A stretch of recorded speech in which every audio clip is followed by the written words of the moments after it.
Good afternoon, and welcome to today's Side by Side with the Division of Mental Health, Developmental Disabilities, and Substance Use Services, Improving Our System Together monthly webinar. Before we get started, here are a few reminders about the webinar technology. Please make sure you're using a computer or smartphone connected to the internet, and the audio function is on and the volume is turned up. Please be sure your microphone is muted for the duration of the call. Questions can be submitted anytime during the presentation using the Q&A feature located on your control panel. American Sign Language interpreters and closed captioning options are available for today's event. The American Sign Language interpreters for today are Danette Stillman Bridges and Susan King Lanier. For closed captioning options, select the closed caption feature located on your dashboard. To adjust your video layout and screen view, select the View feature located in the top right-hand corner of your screen and choose the view that works best for you. Our focus today is Mental Health Awareness Month, followed by a Real Talk Mental Health panel discussion. At this time, I would like to turn it over to Kelly Crosby, Assistant Secretary of the Division of Mental Health, Developmental Disabilities, and Substance Use Services Director.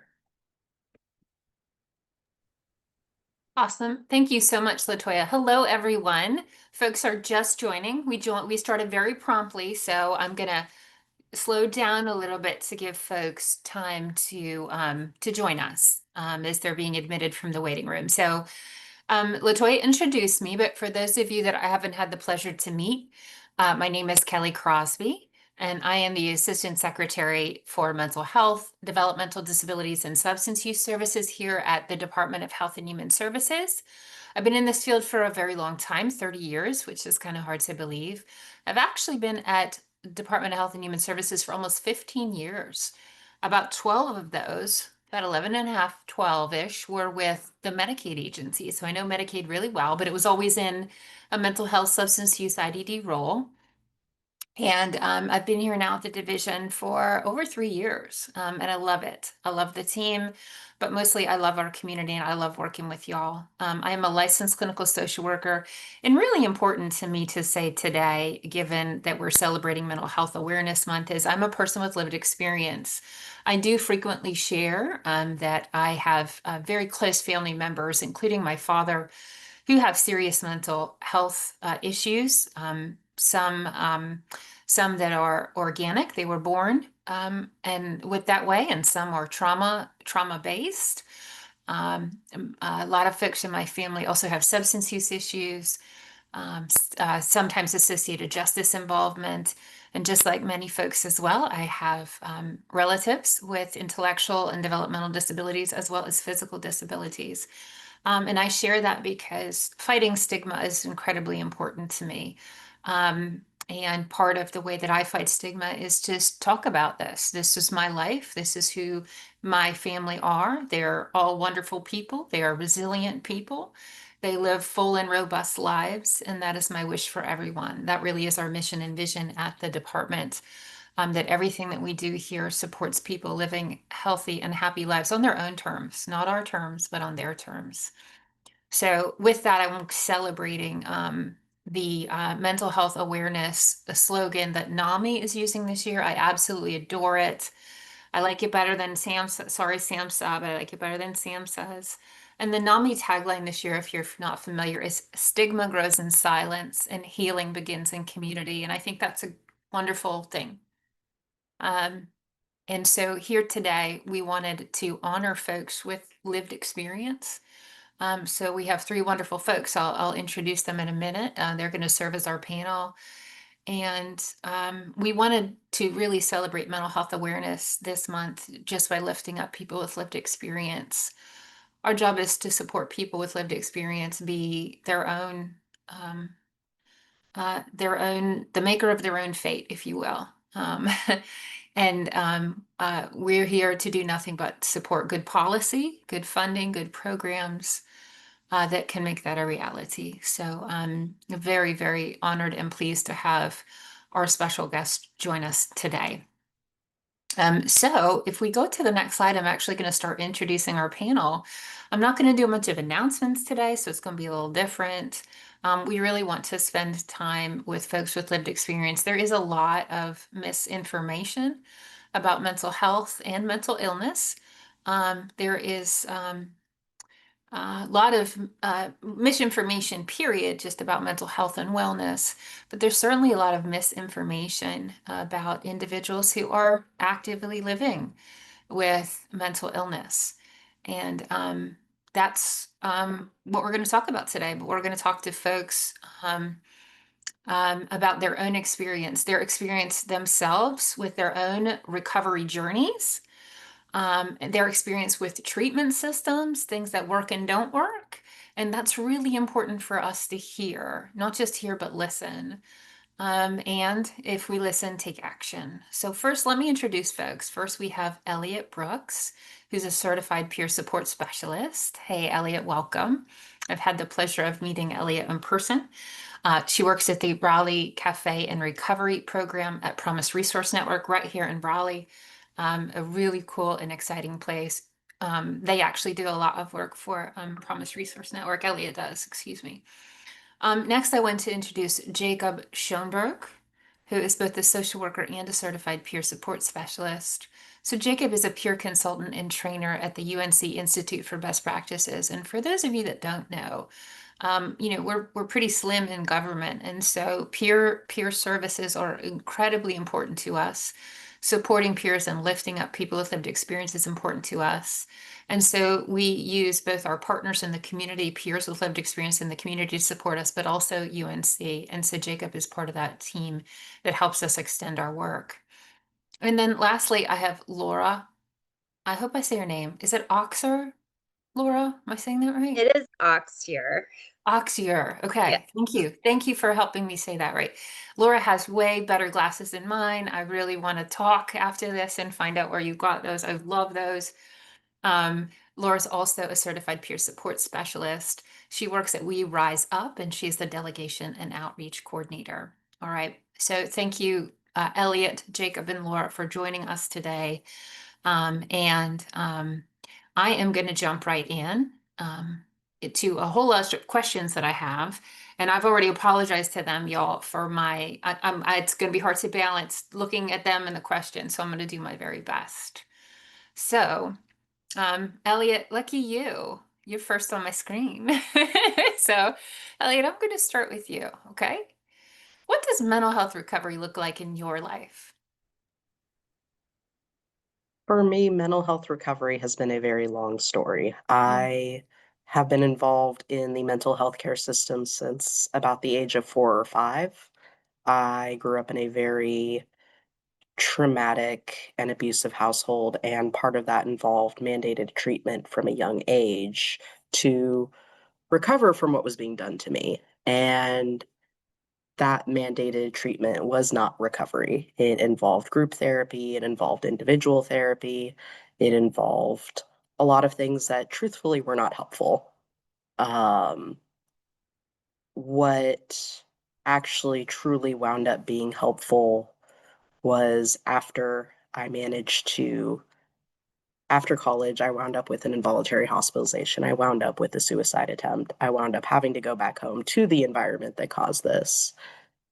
And I finally was able to get a job.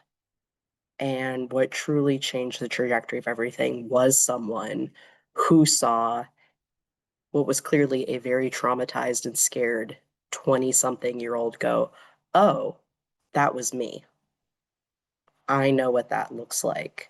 And someone giving me the chance to be a hot mess at work and giving me the space to have that messiness and both hold me accountable, but also give me the grace of you've never been allowed to be at a workplace. You've never been allowed to navigate these spaces. And I know what I can do to support you navigating this as an adult now. And not only give me that support, but also give me the support of you need to get out of there. You cannot keep living with these people. So, how can I support you in your goal of getting out of there? This was someone I had never been taught how to drive, and I was 24.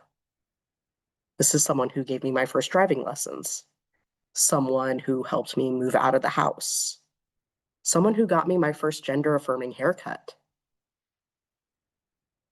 Like, that's what changed the trajectory of my life, which was not therapy. Therapy was supposed to do that and had never successfully managed to do it. Later, after moving to North Carolina, I thought, well, I'll go back to therapy, and got a lot of those same things of being told, well, you're not being honest about your feelings. My concern is that you're not being honest with me about your emotions.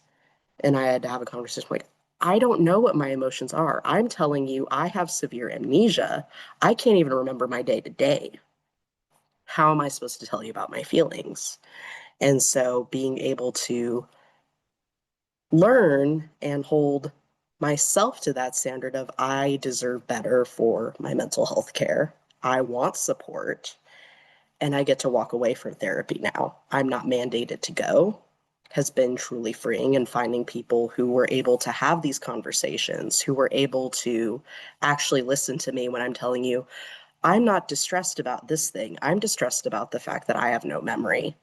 I'm distressed about, the fact that I'm noticing all these things. These are the problems. And someone who was willing to sit down with me, listen to me, actually look what was going on, recognize the signs of trauma and dissociation, and help me get to the roots of things. And when I got a diagnosis that was highly stigmatized, sit with me and sit with me through, okay, a DID diagnosis is not the end. And help my partner also hold that, because now it's holding that stigma of dissociative identity disorder is extremely rare and only for the most severe trauma, and this is the narrative around it. And how do you hold that space when you get that added to your chart and the stigma that follows you? So again, having that beauty of knowing there are other people out there navigating this diagnosis who have a beautiful story, finding peers like Kim Noble, like Petals of a Rose, things that show this beautiful story of recovery, this beautiful model of hope, that at the end, this is just another label. This is just another label of how I've been living my life. And so for me, recovery has been coming to terms with I live as a we. I live as multiple, and I am okay with that. We have chosen to move forward as a team and navigating life sharing one body. And the authenticity and the messiness of what that looks like is what recovery looks like for me. Well, thank you, Elliot. Wow, what a great first start. Thank you for sharing that first. I want to say that. Thank you for sharing that. That was a lot. It was very honest, a lot to unpack. And I don't know what folks were expecting. I wasn't expecting you to say, hey, I had a great treatment provider and it went really well. I was not expecting, I'm gonna be honest, I was not expecting to hear that. But I thank you for sharing that. And I look forward to unpacking more of that as the conversation progresses. All right. Jacob, same to you. Can you tell us a bit about your recovery journey? So,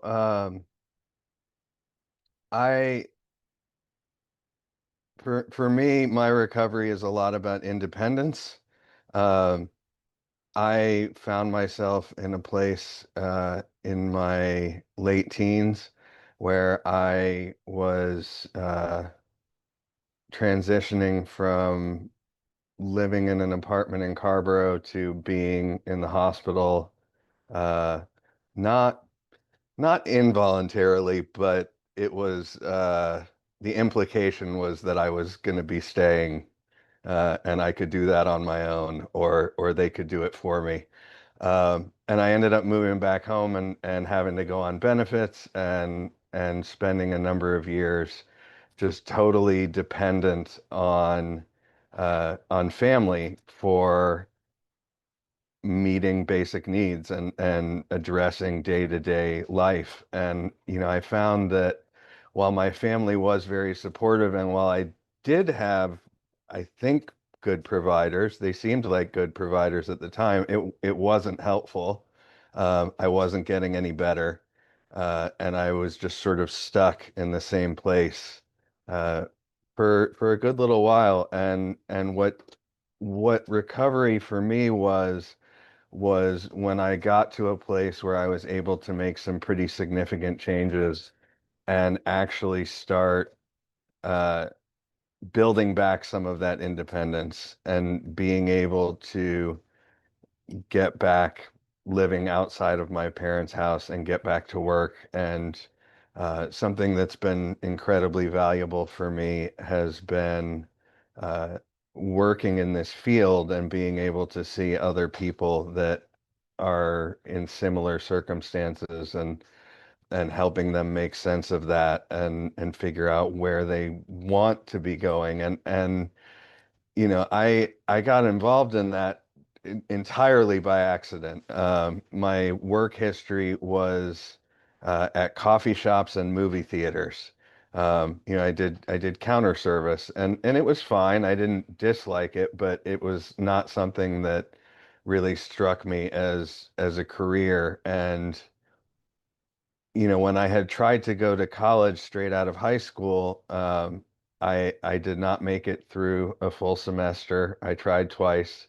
Um, None of my studies were based around mental health or social work or anything like that.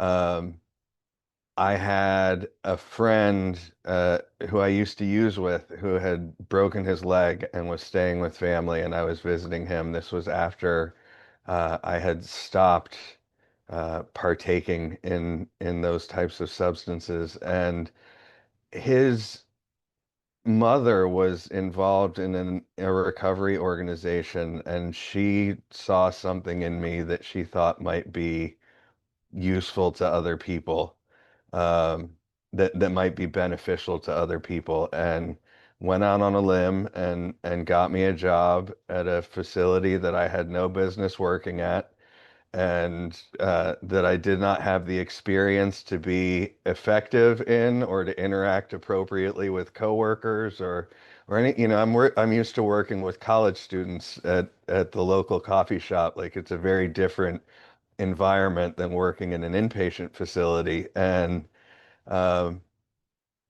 and the people there were, kind of like Elliot was talking about, the people there were patient enough with me to be able to get my feet on the ground and start to build a life, and start to learn how to function as an adult. I didn't, when I moved back out of my parents' house, I didn't know how to function as an adult human being in the world. I had a basic conception of paying bills, but I didn't balance my checkbook. For those of you that remember balancing checkbooks, um, I was constantly overdrawing my bank account because I couldn't wrap my brain around the fact that what they tell you your balance is not necessarily what your balance is. That was very confusing for me. Um, I didn't know how to take care of a living space. I didn't know how to maintain a home. I barely knew how to cook. I still don't cook very much, but I am capable. When I was living at home, my family would go out of town and I would stay home, and they would still hire a house sitter because I wasn't able to manage the dogs and the gardens by myself. And I had a lot of people as I was developing my early recovery that were willing to walk through that with me and help me figure out a lot of those things. And now I find myself in a very different place, and I'm just incredibly grateful for that and grateful for those people that were willing to put a little, largely undeserved confidence in my abilities to move forward. So,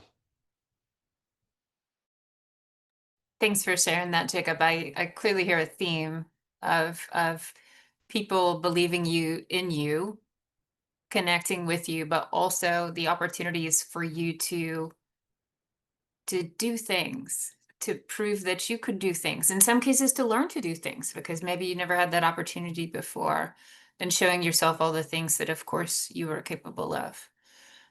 Thanks for that, Jacob. Okay, Laura, over to you. Can you tell us a bit about your recovery journey? That's a hard follow, both of those. I'm saying, yeah. So I would say my recovery journey, and this is actually so special being on this panel because I just celebrated my 9 years in recovery yesterday. So it's like super, like right there, very fresh in my mind now that it's like the anniversary date. I thought my problem was substances, and I came to find out that a lot of the substance use was to treat symptoms, and I was self-managing. So at the beginning of my recovery story, I went from jail to rehab to a halfway house to a recovery house, then another one and another one. And I kept getting kicked out because I didn't know how to play nice with the other people in the house. And I failed a lot. I remember when I started to try to live life as an adult, I heard a lot of no's. It was right after I had my first year in recovery. I applied to 40 jobs and I got 28 immediate no's. And I didn't even get hired at the Chinese place in the mall. And I remember sitting in my car afterwards and crying because they would not accept me. Um, Now that I'm years later, recovery for me looks like complete integrated care, finding the right therapist. It's like Elliot shared, like, you had ones that you would meet with and they would do the things, but it didn't really click right. And I have an amazing therapist now that sometimes I have to take a little tolerance break from therapy. Like therapy is amazing and wonderful, but sometimes I'm talked out and I'm done processing things and I need a little break. And she's amazing with that. And she'll give me a break. And when I'm ready to come back, usually we can work something out, finding the right psychiatrist. But for me, like the trending theme that seems here was like the peer-to-peer counseling, right? So there were other individuals that I really connected with in recovery, and we kind of cheered each other along and would help each other with things that we just didn't know about, but someone else might knew more about. Recovery for me today looks like being able to give back to others just starting in their journey. Recently, I've had a family emergency, and it was so nice to get back to work and get back to doing what I do best and helping others because a lot of the service work and like working in the service industry gets me out of my own head a lot. So, in my recovery today, I love my paid best friend who's my therapist, and I love my psychiatrist because I found someone that actually does the holistic approach as well as peer-to-peer counseling because there is nothing more beneficial than that is, getting a good friend or a good set of friends who also have the lived experience and are in recovery too, because no one gets it just like that.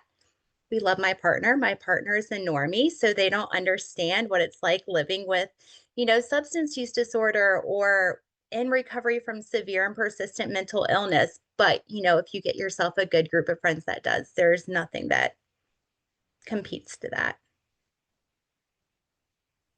Thanks, Laura, for sharing that. Also an incredibly wonderful story. So thank you for sharing that as well. And so I heard a couple of different things about obviously the power of peers, about connecting with folks who have who can actually understand and connect maybe with your experience, maybe not exactly the same, but certainly some shared lived experience. I hear lots of people that believe in you, connection, feeling useful, working. I mean, you guys are immediately kind of breaking down some of the obvious stereotypes that I think people contend with a lot, which is, oh my, you have an illness, you were hospitalized, you're done now. Let's get you on disability and let's find a semi-safe place for you to live. And that should be the fullness of your life. And that is just a terrible, terrible demoralizing stigma. All right, next question. Next question, and I will start. Laura, can I stick with you? Sure. Oh, and Laura also introduced like treatment can absolutely, like formal clinical treatment, if you will, can also have its time and place. It can be really effective if it's part of your journey or not. Yeah. But it can take time sometimes to find the right person at the right time that actually connects with you and provides the maybe the support you need in that moment. All right, so Laura, back to you. Yes. Okay.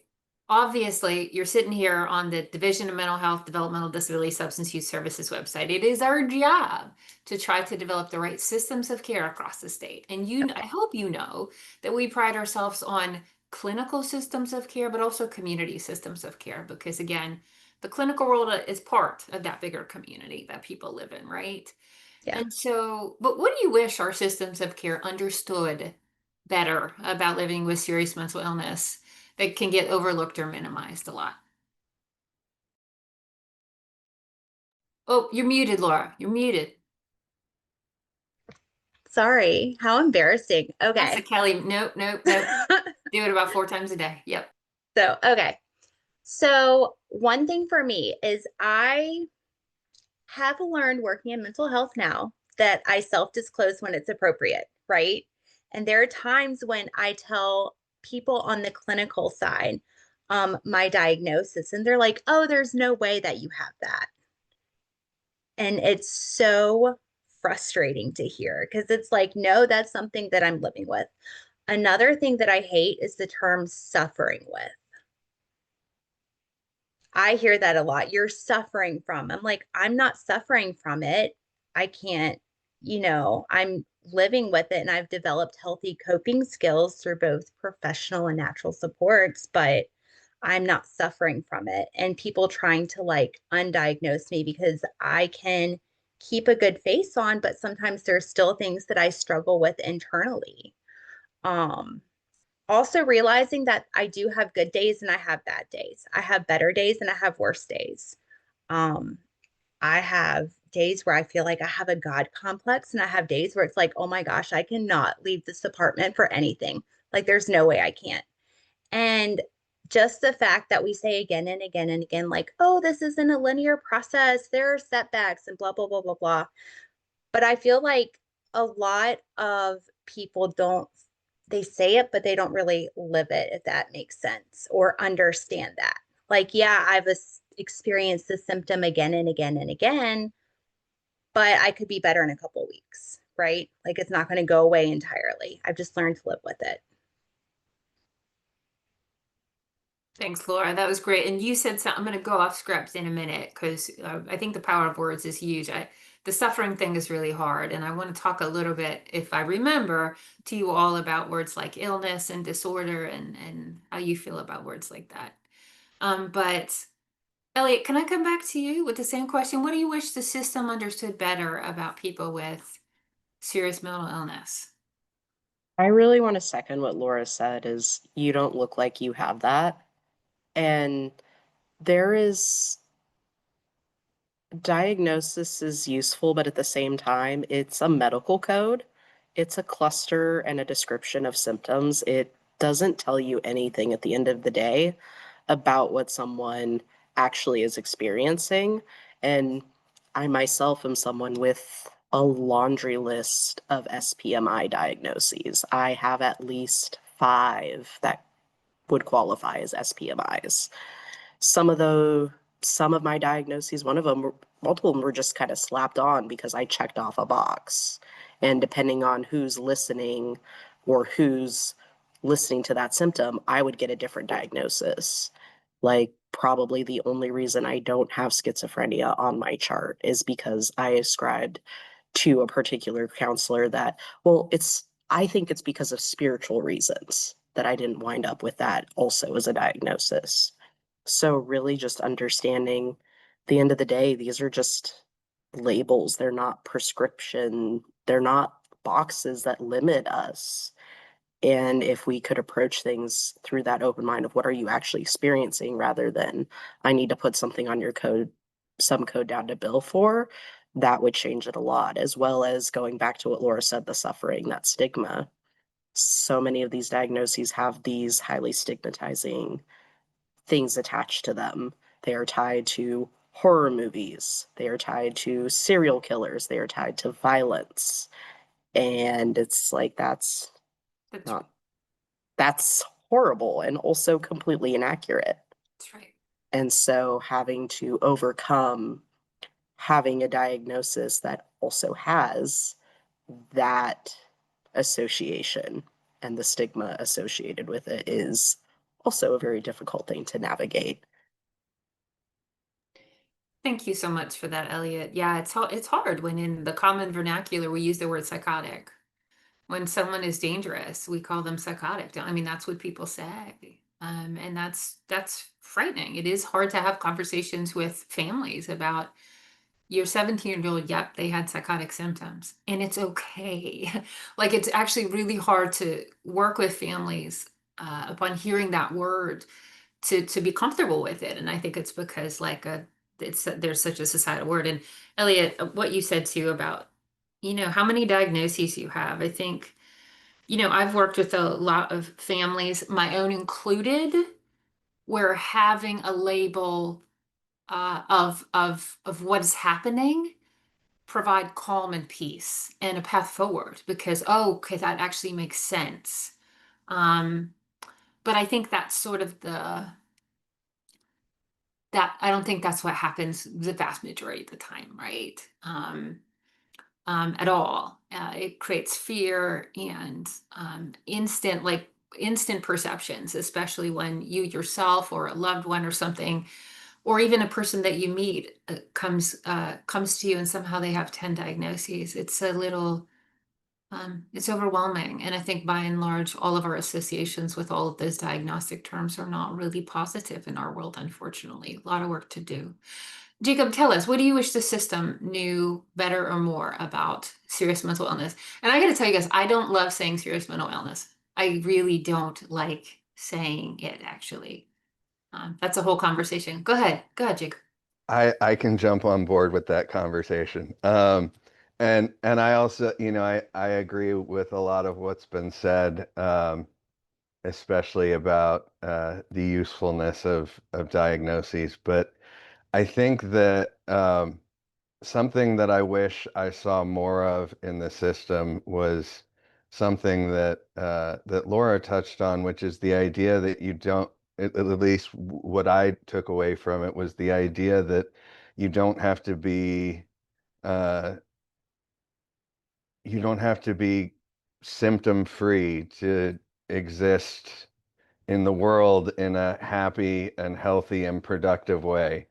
And, most of my clinical career was working on ACT teams. And so, working with people that have these really significant challenges. And I worked with some really amazing people, and we did a lot of work around uh, helping people figure out skills so that they could move through the world while they were still hearing voices, just as an example. Um, I never got that from a therapist.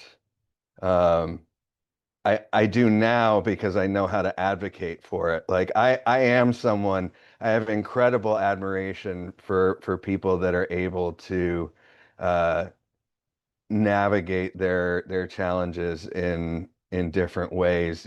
I personally am pretty in, invested at this point, for better or for worse, with the Western mental health system. And, you know, now that I know what to ask for, I can get some of those things, but I shouldn't have to ask.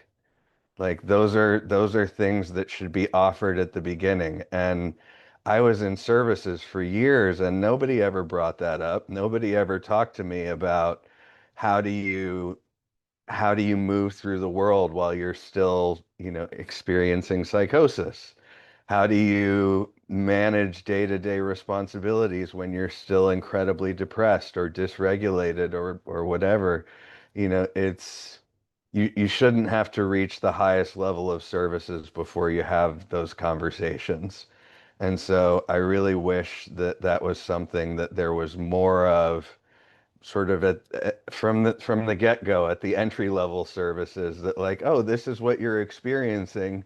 The doctor's probably going to want to try this thing, but in the meantime, let's talk about what you can actively do so that you're comfortable being in the world, because I've worked with plenty of people over the years that are able to do that and do that effectively. And I just wish there was more of that. Well, Jacob, thank you for that. I think There are so many people. It's interesting because as part of mental health awareness, we've been trying to um, also just talk to all the staff at DHHS.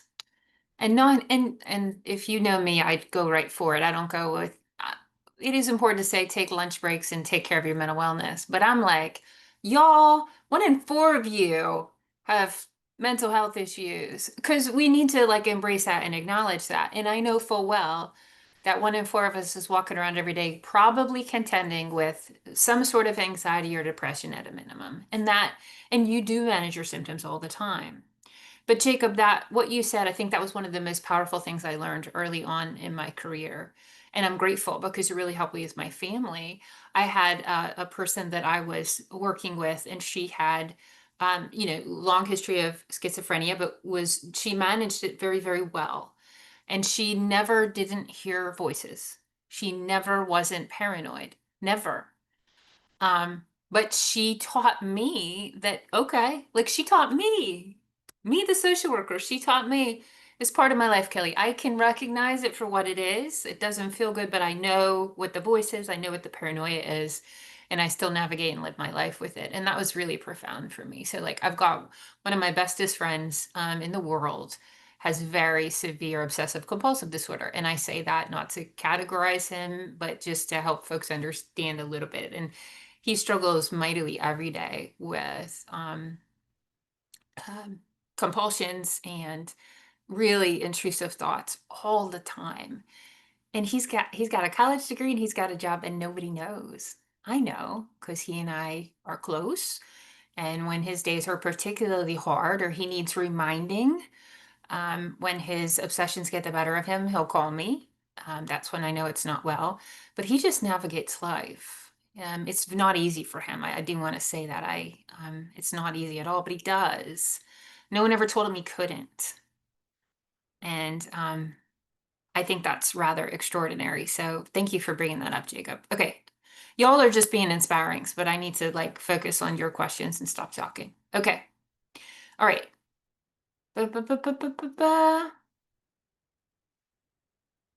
Can I ask this? And I'm going to read the question as written and then I'm going to change it because I hate the question as written. Let me just be honest with you. So, my fault. My fault, though. It says, here's the question. What does it mean for you to be treated as a partner in your own care or recovery rather than just a recipient of services? And I read that and it annoyed me. I don't think you're a partner at all. I think you should be the driver.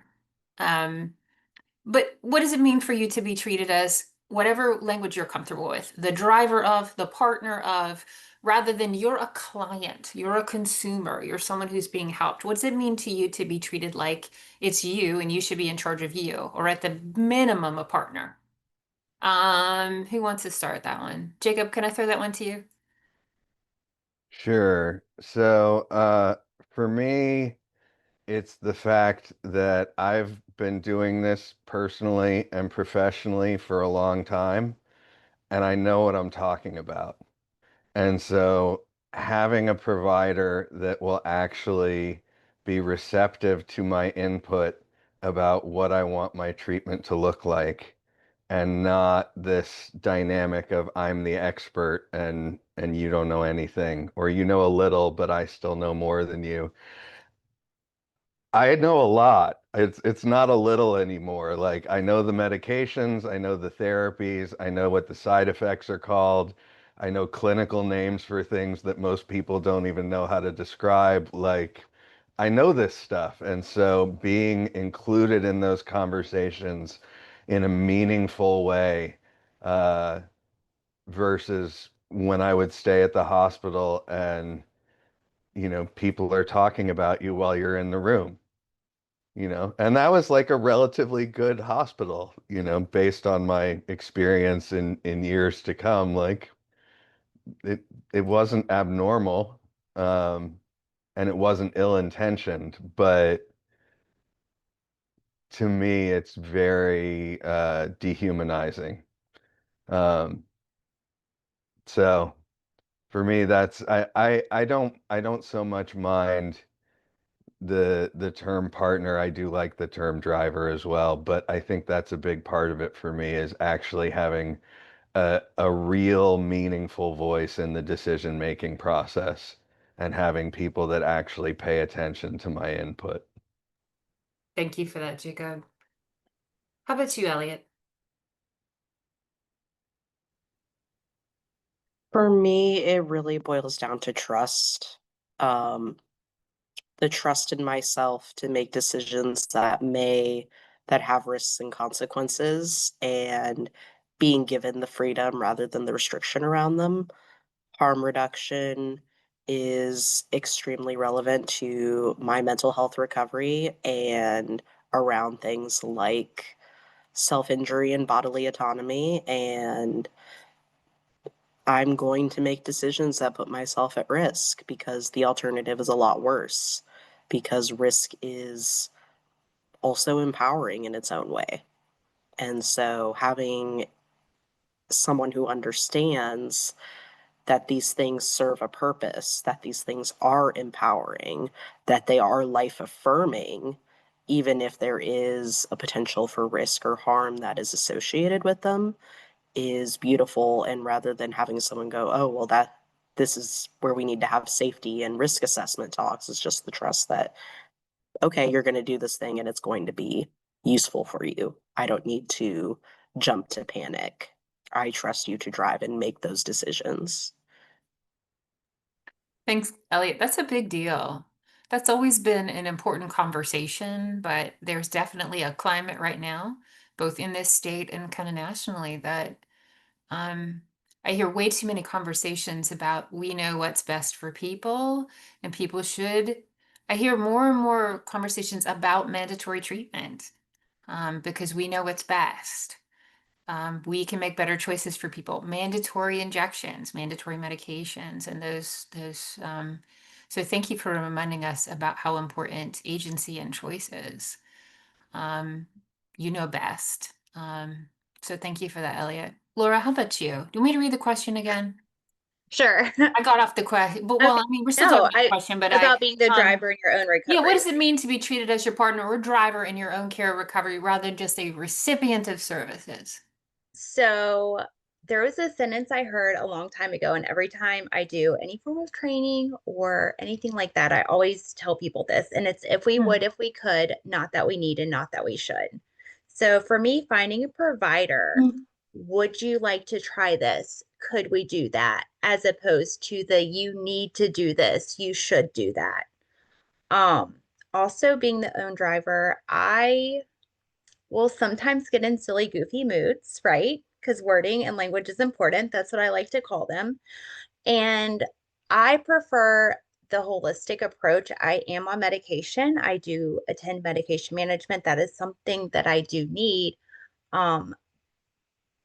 But finding the right psychiatrist for me, which I have to actually like listen to me and offer the sentence to me that I tell everyone else if we would, if we could, not that we need and not that we should. Just giving me the power of choice and option, just like what Elliot said, the dignity of risk, and stuff like that for when I do want to take a break from this medication or that medication or whatever. That's very important to me in my recovery. Thanks for that, Laura. I want to get after this. I want to get that statement from you. Okay, I want to hang it on my wall. I love that. Thank you. Thank you again for raising the dignity of risk. I think that's really important. All right, let me do. I can squeeze in a question or two. All right. All right, Elliot, I'm going to start with you if that's okay. What is one concrete change you would ask others to make to better support people living with serious mental illness? Don't rush to assume. Symptoms are not always distressing. Oh. Or what's part of the symptom isn't the part you assume might be the most distressing. For instance, for myself, hearing voices and seeing visions is not distressing. It can be the content can sometimes be distressing, or the times they're happening because I really need to focus on something else. But it's not the fact that I'm experiencing these things. Mhm. that is distressing to me. I've never wanted assistance to stop having these things stop.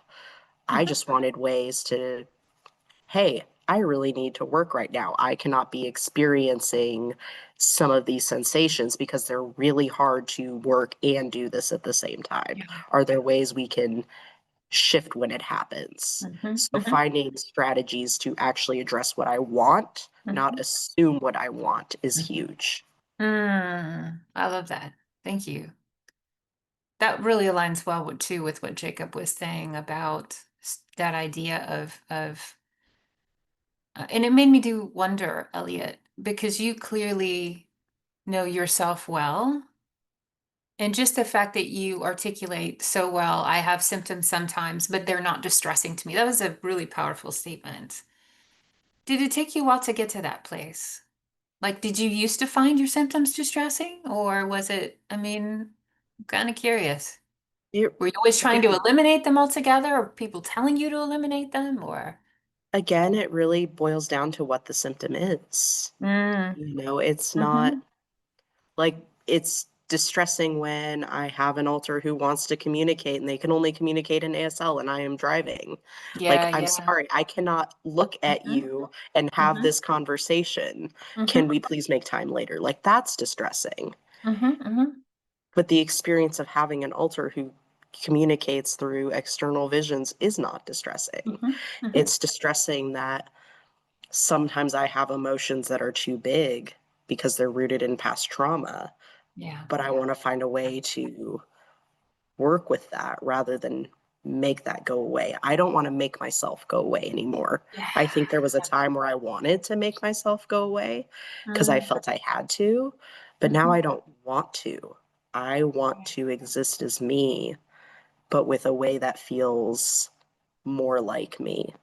I And love that that. to me is what recovery is. It's not changing who I am or getting rid of pieces. It is embracing these Mhm. are how I live. Mm. These are how we live in community inside of one body. I don't want any of us to be taken away from. I just want all of us to live and be supported. And Mhm. so that to me is really that core of recovery. It really challenges the notion of normal, right? One of the best conversations I've had that I can't even keep up with Shireen, right? Shireen Carrico, everyone, when she talks a lot about and she shares sort of how very Western and American our approach to mental health is kind of compared to other countries. Like we designate things as problematic without letting people themselves say what's problematic for themselves or not. It's problematic for the rest of us or it's abnormal for the rest of us. And that's kind of how we proceeded with looking at even calling it mental illness here. It's very us. So thanks for sharing that. Jacob, how about you? Let me go back to the question again. Here's my questions. A concrete change you'd ask others to make to better support people living with serious mental illness. And you wear both hats. You've provided care, and also you're a person with your own mental health issues. Is it too specific if I ask people to repeal Arena's law? Um,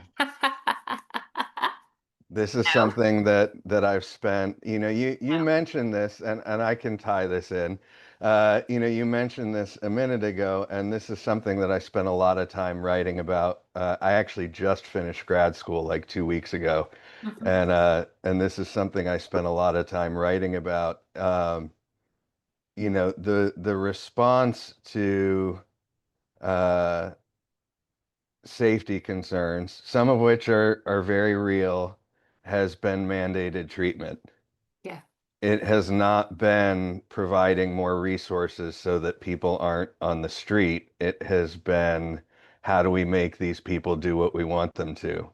And, I streamed several of the House Select Committee on Involuntary Commitment and Public Safety, which is just a delightful concoction of words. And, the term assisted outpatient treatment is so misleading It's such a bizarre way of reframing things to make them sound nicer than they actually are. And my experience working with this population for 14 years in Durham and Wake County and Orange County and a little bit in other places, my experience is that if people's basic needs are met, a lot of these problems go away. And that's not the conversation that we're having. Um, Sometimes we talk about having more ACT teams, but like we don't really need more ACT teams. We need the ACT teams to have more resources available. So that is the concrete change that I would call for is more, expand TCL, expand housing programs, Yep. expand access to Medicaid, like make Yep. these basic needs go away, and all of a Yep. sudden a lot of this stuff fixes itself. Yeah. Expand peer services. I said every Yeah. I don't think every community needs a crisis center. I do think every community needs a peer living room. I really do.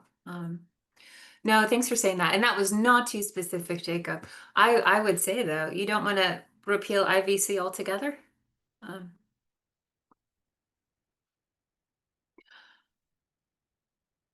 oh, you're muted. You're muted, my friend.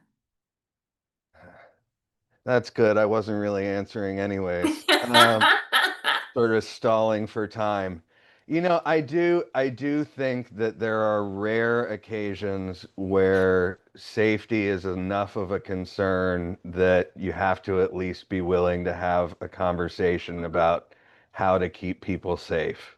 Um, I Sure. think that the vast majority of the time, involuntary commitment is a ineffective way of violating someone's rights without really accomplishing anything beneficial.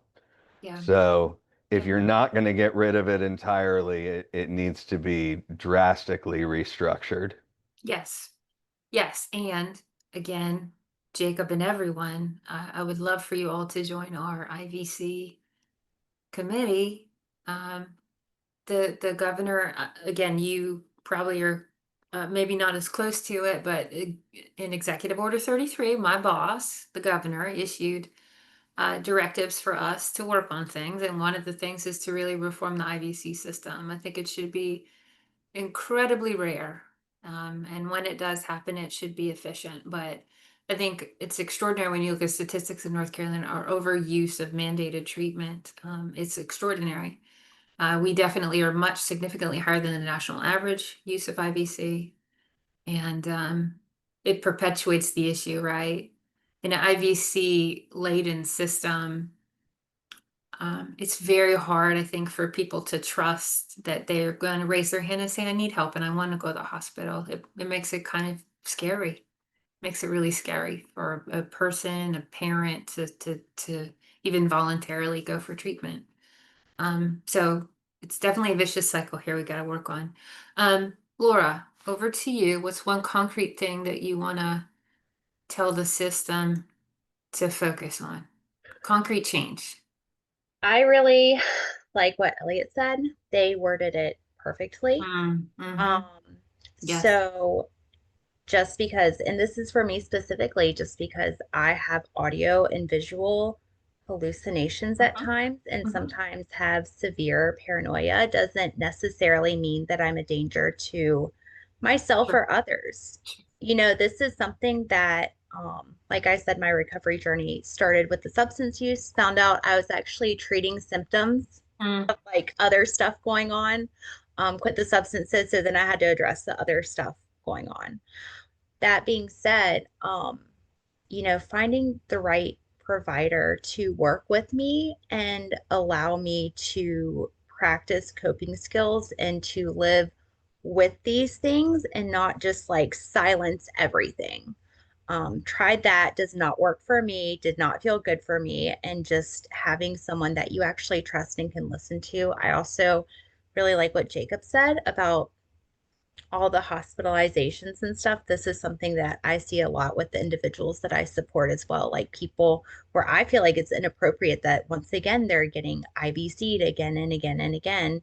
Mhm. When I always thought that the ultimate goal was to keep people in the least restrictive environment possible. Mhm. But Yeah.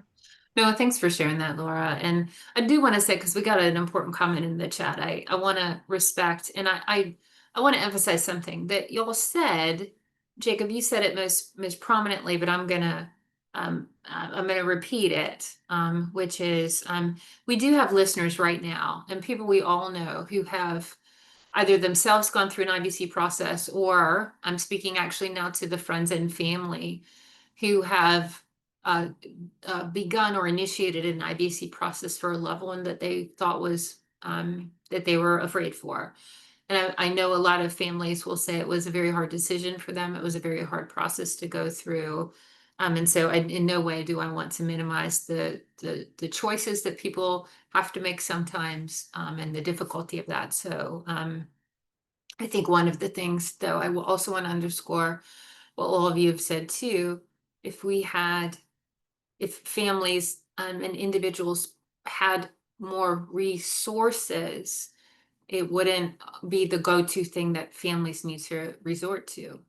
So there's a lot of kind of systemic, like system things that don't work, real struggle in finding the kind of supports and sometimes absolute lack of supports that people in communities need sometimes. So again, I know it's been a hard decision for a lot of people to make. So I don't want to minimize that at all. Okay, so we are down to the last couple of minutes. And I'm going to cede the floor to the three of you. If you have any parting words you want to leave with the audience. I'd love to keep talking to you guys for hours, you folks for hours, but any final words you want to leave with the audience? Elliot, please. I just wanted to add on to what Jacob was saying was when we address basic needs, we tend to go back to Maslow. But Maslow's hierarchy, there's a lot of evidence that it was not really structured that way, that it was based on, I believe, Blackfoot and a few other indigenous practices. And the way it was structured, it also included that self-actualization was not at the top of this hierarchy. It was a basic need as well.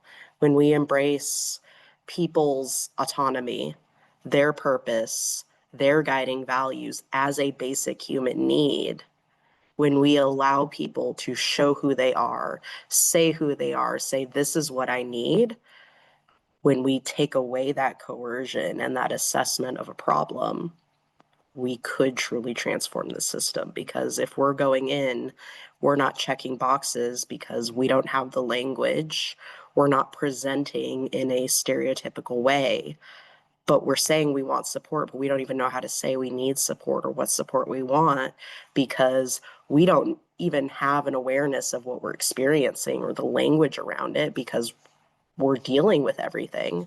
How do we get those basic needs met? We're asking for support often way in advance in ways through our behavior, through our actions, through our avoidance, through the things we seek out without having a language around it. So if we knew how to read that language way in advance and open those doors instead of hiding it away, we could be having a different conversation.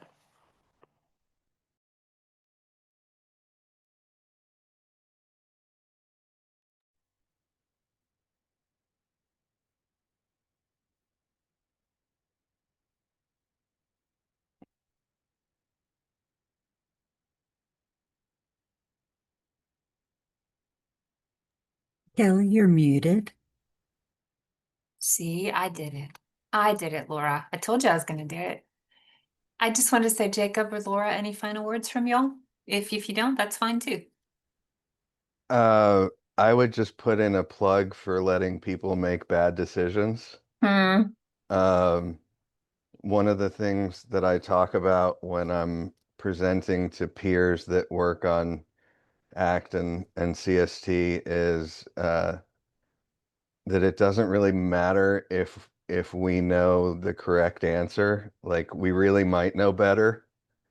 We really might know something that the individual doesn't know, or we might have experience or whatever. You know, our input might definitively turn out better, but that's not really the point.